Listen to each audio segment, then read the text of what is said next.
Alright, so I already let the car run for a little bit. It's up the temp, so it may not squeal as much.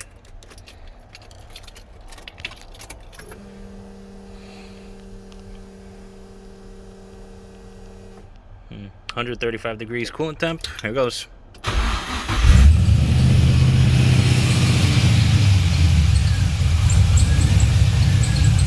You hear the squealing? Now when I turn the AC on, it squeals a lot.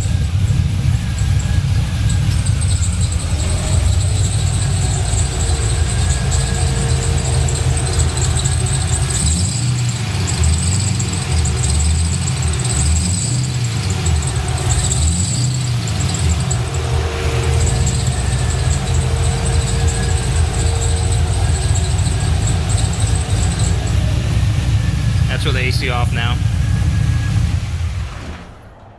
Any idea?